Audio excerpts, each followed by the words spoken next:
Estados Unidos es uno de los países con más casos conocidos de asesinos seriales. Es por eso que cuando pensamos en estos personajes, se nos vienen a la cabeza nombres como Jeffrey Dahmer o el asesino del Zodíaco. Sin embargo, en el continente africano también existen historias perturbadoras y aterradoras de asesinos seriales, que asolaron a varias regiones. Aunque este fenómeno está menos documentado que en Occidente, también existe. Por eso hoy te traigo los 10 asesinos seriales más brutales del continente africano. Número 10. Bulelani Mabaji, conocido como el monstruo de Toleni, es un asesino en serie y violador sudafricano, acusado de asesinar a 20 personas entre los años 2007 y 2012. Desde mayo de 2007 hasta el 11 de agosto de 2012, Mabaji asesinó a 11 mujeres y 9 niños en la aldea de Toleni, ubicada en el Cabo Oriental, una de las 9 provincias de Sudáfrica. El modus operandi de Mabaji consistía en entrar durante la noche en los hogares donde no había hombres presentes, para después abusar sexualmente de algunas de sus víctimas y luego las mataba con un hacha o panga. Sus víctimas tenían edades que oscilaban entre 14 meses y 79 años. En mayo del año 2010, Mabaji y otros hombres locales mayores de 16 años con antecedentes criminales fueron detenidos por la policía y se les tomaron sus huellas dactilares. Sin embargo, no se pudieron tomar las huellas dactilares de Mabaji porque no llevaban ninguna identificación, pero sí lograron extraer y guardar un poco de su saliva. El 11 de agosto del año 2012, Mabaji asesinó a una mujer llamada Nopunsile Florence Lubambo y accidentalmente dejó su zapato en la escena del crimen, error que lo llevaría a su fin. Finalmente Bulelani Mabaji fue arrestado y vinculado a los crímenes de varias mujeres, todo gracias a la saliva que le habían extraído a Mabaji previamente. Los resultados de la prueba de ADN del zapato encontrado en la escena del crimen fueron comparados con la muestra extraída de saliva a Mabaji, lo que lo relacionó directamente con la serie de asesinatos. Por esta razón, Mabaji fue declarado culpable de 20 cargos de asesinato, 6 de violación y 10 de robo. El 3 de septiembre de 2013, fue sentenciado a cadena perpetua más 25 años adicionales. Número 9. Norman Afzal Simons es un asesino en serie sudafricano conocido como el asesino del tren. Entre 1986 y 1994, Simons fue responsable del secuestro, abuso sexual y asesinato de al menos 22 niños en la región de Cape Flats, cerca de Ciudad del Cabo, Sudáfrica. Norman Afzal Simons recibió el apodo de asesino del tren después de que se hizo evidente que la mayoría de sus víctimas fueron atraídas desde las estaciones de tren. Este modus operandi era similar al del asesino en serie soviético Andrei Chikatilo, quien también utilizaba las estaciones de tren para seleccionar y atraer a sus víctimas. Simons nació en Ciudad del Cabo, Sudáfrica, y era conocido por su inteligencia y su aprecio por la música clásica. Llegó a ejercer como maestro de 5º grado en la escuela primaria Alpine en Sudáfrica.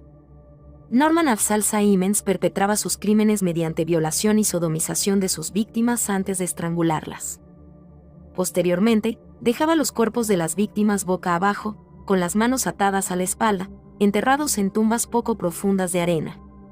En algunos casos, las víctimas fueron halladas con prendas íntimas alrededor del cuello, presumiblemente utilizadas como método de estrangulación. Además, se encontraron notas escritas a mano junto a algunos de los cuerpos de las víctimas. Simons fue arrestado en 1994 y condenado en 1995 por el secuestro y asesinato de Elroy Van Rooyen, una de sus últimas víctimas. A pesar de las fuertes sospechas y evidencias circunstanciales que lo vinculan con otros crímenes, solo fue condenado por un asesinato. A Simons se le concedió libertad condicional, y fue liberado en noviembre de 2023 estando actualmente bajo arresto domiciliario, siendo monitoreado por un cuidador las 24 horas del día. Número 8. Cedric Maake, conocido como Gemmer Painkiller, es un asesino en serie sudafricano acusado de asesinar a 27 personas entre 1996 y 1997. Cedric ganó notoriedad como el asesino de Gemmer Pan, debido a sus brutales crímenes perpetrados principalmente en esa zona de Johannesburgo a partir de abril de 1996. Cedric, originario de Sudáfrica, enfrentó desde temprana edad el dolor, al perder a su padre durante su 8º año de escolaridad, por lo que decidió abandonar la escuela para ayudar a sostener a su familia. Se trasladó a Johannesburgo en busca de empleo y eventualmente se estableció como plomero trabajando por cuenta propia. A los 33 años, Cedric vivía en Lareschel, Johannesburgo, cuando aparentemente, sin un motivo específico, comenzó a involucrarse en actividades criminales. El 28 de diciembre de 1996, Cedric atacó a un hombre con un martillo en un café de Rosettenville y le robó su dinero antes de huir. A pesar de la brutalidad del ataque, la víctima logró sobrevivir. El 6 de enero de 1997, agredió a una mujer de nombre Magan con una llave inglesa en su tienda de ropa y luego robó algunos pantalones del local. Posteriormente, atacó a otras personas utilizando un martillo para robarles todas sus pertenencias. Su primera víctima de asesinato fue una mujer llamada Dhansu Lal Patel, quien murió en el hospital después de que Cedric la golpeara con un martillo y le robara la billetera. Los homicidios de Cedric en la zona de Gemmerpan incluyeron diferentes patrones de víctimas, desde individuos caminando solos, hasta parejas en autos a quienes atacaba.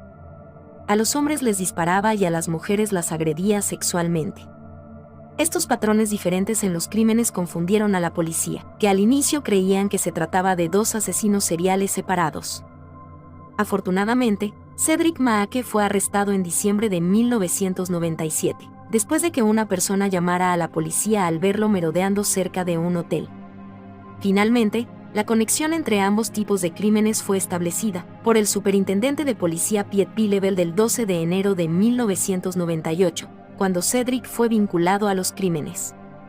Se probó que había vendido en una casa de empeños la bicicleta que pertenecía a una de sus víctimas, usando el alias Patrick Mopena, el mismo nombre que utilizó para vender los objetos robados a otras víctimas. Cedric Maake, conocido como el asesino de Gemmerpan, admitió inicialmente los delitos y colaboró con la policía para ubicar las escenas de sus crímenes. Aunque fue acusado de múltiples asesinatos, intentos de asesinato, violaciones y robos agravados, se declaró inocente en el juicio, pero luego confesó más crímenes. En el año 2000, fue encontrado culpable de 114 cargos y sentenciado a 27 cadenas perpetuas, más 1.340 años de prisión. Número 7. Charles Kwanzaa, conocido como el estrangulador de Accra, es un asesino serial ganés, conocido por haber matado a 34 mujeres entre 1993 y el 2000. Nacido en 1964, Kwanzaa trabajó como carpintero en Kumasi, ciudad capital de la región de Ashanti, pero sus impulsos violentos lo llevaron a una serie de crímenes atroces, en los que 34 mujeres inocentes fueron estranguladas, violadas y mutiladas. Kwanzaa fue arrestado en 2000 por el asesinato de su novia Joyce Boateng. Mientras estaba detenido, también fue acusado del asesinato de Akua Servaa, hallada estrangulada cerca del estadio deportivo de Kumasi en enero de 1996. Posteriormente, Kwanzaa confesó haber estrangulado a 8 mujeres en Accra. Se cree que Kwanzaa fue el responsable del asesinato de 34 mujeres en 1993. Kwanzaa, un mecánico que residía en el barrio de Adenta en Accra, Ghana, ya había sido vigilado por la policía como sospechoso de estos asesinatos. Registros policiales y penitenciarios muestran que fue encarcelado en 1986, en las prisiones de James Ford por violación. Tras cumplir su condena, cometió otra violación y fue encarcelado 3 años en las prisiones de Nsabam en 1987. En 1996, fue encarcelado nuevamente por robo en la prisión mediana de Nsabam. Tras su liberación, se trasladó a Accra. El juicio de Charles Kwanzaa por los asesinatos en serie comenzó el 11 de julio de 2002, en el Tribunal Superior de Sesiones Penales de Accra. Fue condenado por la muerte de 9 mujeres por estrangulamiento y sentenciado a la horca. En 2003, Kwanzaa declaró a la prensa que no había matado a ninguna de las 9 mujeres por las que fue condenado, ni a las 23 mujeres adicionales de las que era sospechoso. Además, alegó haber confesado esos crímenes bajo tortura mientras estaba bajo custodia policial. Número 6. Ramadan Abdel Rahim Mansour, también conocido como el Tren Expreso, fue un líder de pandilla y asesino serial egipcio, responsable de la violación y asesinato de al menos 32 niños y jóvenes durante 7 años en varias ubicaciones del país. Mansour dejó su hogar en Tanta, una ciudad al norte de El Cairo, y se unió a una pandilla callejera desde joven. Los líderes de la pandilla le instruyeron en habilidades de supervivencia, supuestamente disciplinándolo con navajas cada vez que cometía un error. Según su testimonio, rápidamente aprendió a tomar represalias contra aquellos que lo desafiaban, incluso llegando a matar a quienes amenazaban con denunciarlo a la policía. En una ocasión, un niño de 12 años, que había sido miembro de la banda de Mansour, lo denunció a la policía por intento de violación, lo que provocó que Mansour fuese arrestado. Desafortunadamente, fue puesto en libertad por falta de pruebas, y poco después, violó y asesinó al niño en represalia, según la Fiscalía egipcia. Mansour viajaba con frecuencia entre El Cairo y Alejandría en tren, ya que se sentía más seguro en Alejandría porque tenía menos agentes de policía. Mansour y los miembros de su pandilla atraían a niños de la calle al techo de los vagones de los trenes, desde donde los arrojaban desnudos a la vía, ya sea vivos o muertos. Algunos de los menores fueron lanzados al río Nilo o sepultados vivos, según algunos reportes.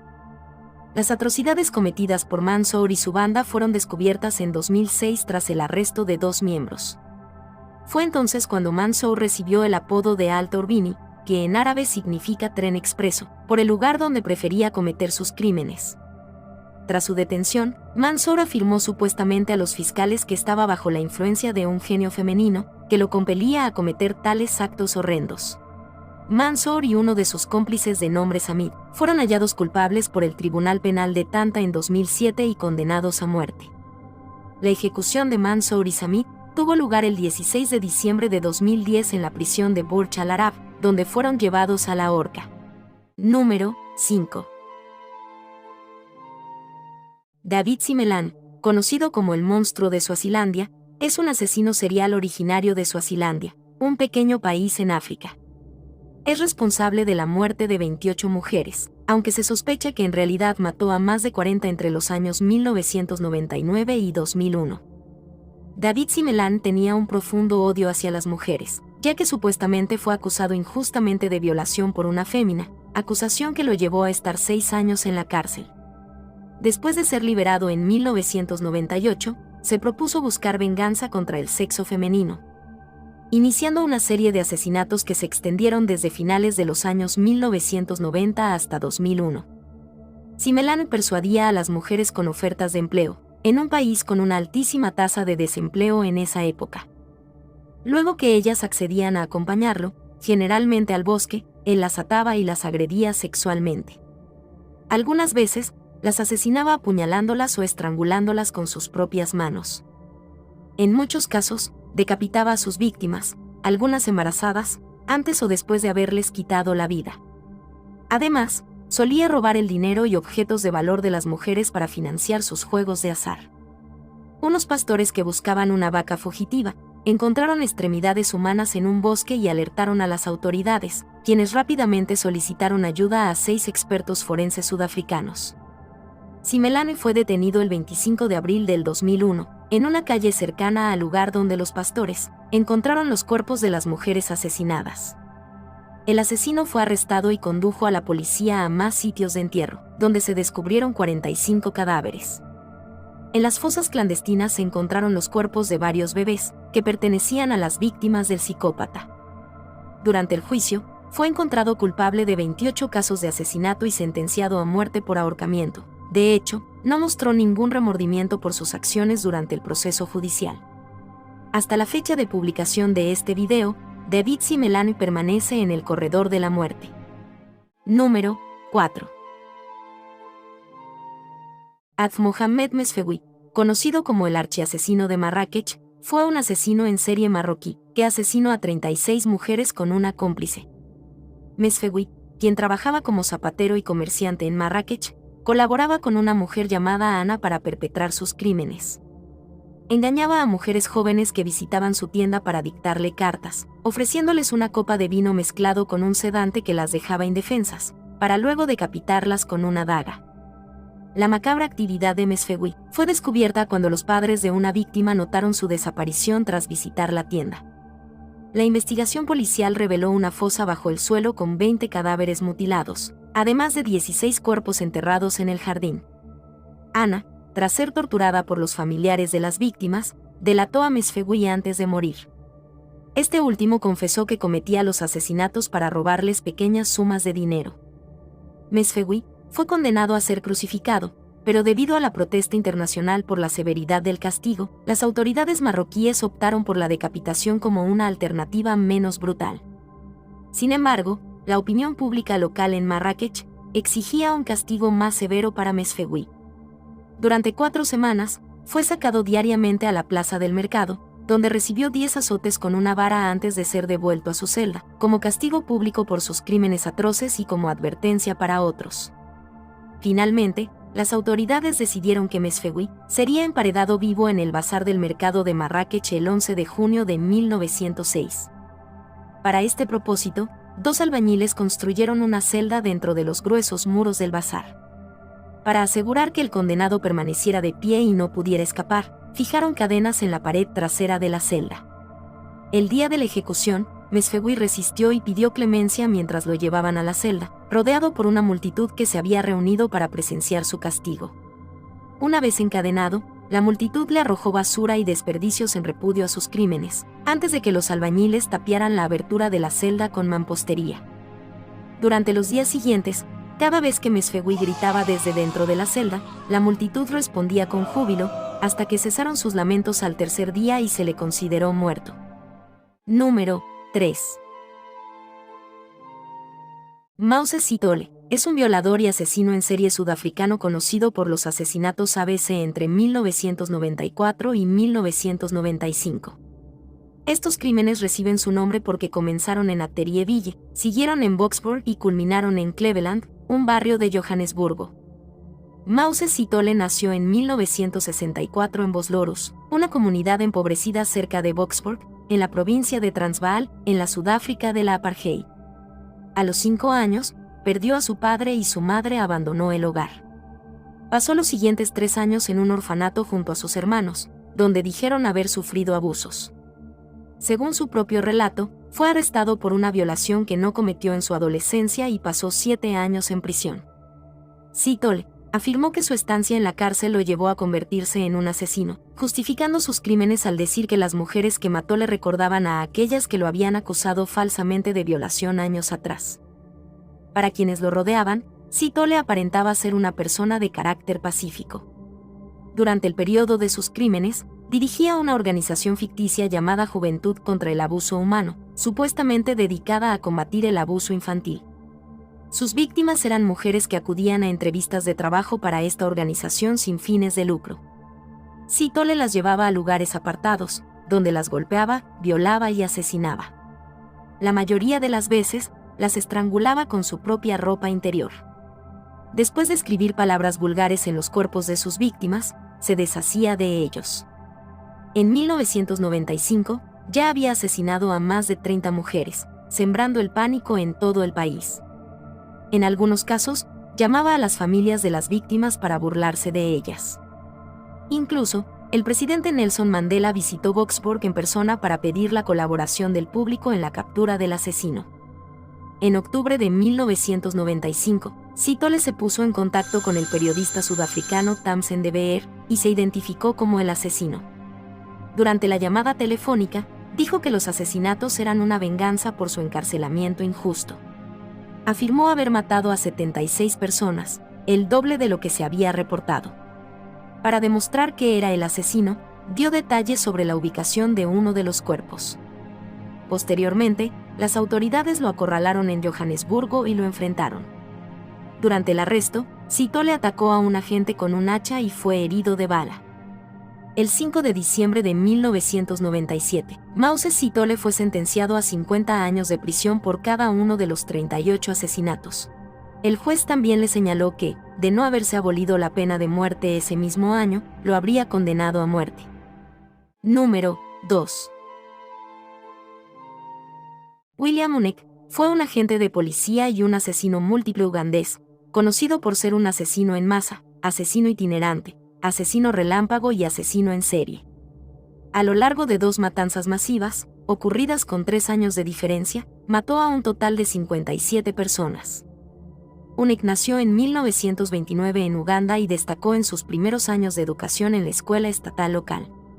Sus excelentes calificaciones le permitieron cumplir su sueño de convertirse en agente de policía en el país africano. William Unek perpetró su primera oleada de asesinatos cerca de Maahi, en el Congo belga, el 1 de enero de 1954. Utilizando un hacha, mató a 21 personas en solo hora y media antes de huir hacia el territorio británico de Tanganica, actual Tanzania. El motivo de estos crímenes nunca fue claro. Luego, el 11 de febrero de 1957, armado con un rifle robado y un hacha, Unek llevó a cabo otro ataque en el área de Malampaka, ubicado a unas 40 millas al sureste de la ciudad tanzana de Mansa. En un periodo de 12 horas, asesinó a tiros a 10 hombres, 8 mujeres y 8 niños, además de matar a 5 hombres con un hacha, apuñalar a otro, quemar a 2 mujeres y un niño, y estrangular a una adolescente de 15 años. Después de los crímenes, se cambió la ropa, abandonó su uniforme de policía y huyó. Entre las víctimas se encontraban su esposa, a quien mató y quemó en su cabaña, y la esposa de un sargento de policía. Durante 9 días, William Unek fue perseguido en una extensa operación que involucró a la tribu Basukuma, la policía y finalmente a los Kings African Rifles, en la mayor cacería humana registrada en Tanganica hasta entonces. A pesar de la intensa búsqueda con perros y aviones, Unek logró evadir a sus perseguidores hasta que fue descubierto buscando comida en la casa de un hombre llamado Jumbu Beni Kumbu, cerca de Malampaka. Jumbu alertó a la policía y retuvo a Unek en su casa, donde dialogaron por varias horas. Cuando la policía lo intentó capturar, Unek resultó gravemente herido por una bomba de humo que accidentalmente incendió la casa, y murió más tarde en el hospital de Mansa. Por su valiente papel en la captura de William Unek, Jumbu fue recompensado con 125 libras y recibió la medalla del Imperio Británico. Número 1. Ibomoku Bakusuba fue un notorio asesino en serie en Burundi, que confesó haber acabado con la vida de más de 67 niños en la década de 1940. Este pequeño país africano, situado en la región de los Grandes Lagos y sin salida al mar, limita con Ruanda al norte, Tanzania al sur y este, y la República Democrática del Congo al oeste. Los habitantes de la provincia de Kayanza vivieron un periodo de temor durante la época de Ibomoku, un hombre cuya información histórica es escasa pero cuya notoriedad surgió por sus crímenes. Fue detenido en 1944 y durante su arresto, admitió haber estrangulado a 67 niños. Se quitó la vida probablemente a fines de la década de 1940 o 1950. Ibomoku vivió una situación económica precaria en Kayanza y seleccionaba a sus víctimas entre niños y niñas igualmente pobres, utilizando una sábana para cometer sus atroces actos. La historia de Ibomoku Bakusuba fue revelada por el policía burundés Marcen Baillan durante una conversación con el brasileño Manuel Barbosa Tetoni. Destaca como un triste episodio olvidado de los crímenes en serie. Si te gustó este video sobre asesinos seriales africanos, aquí te dejo otro con los 10 asesinos seriales que fueron asesinados en la cárcel.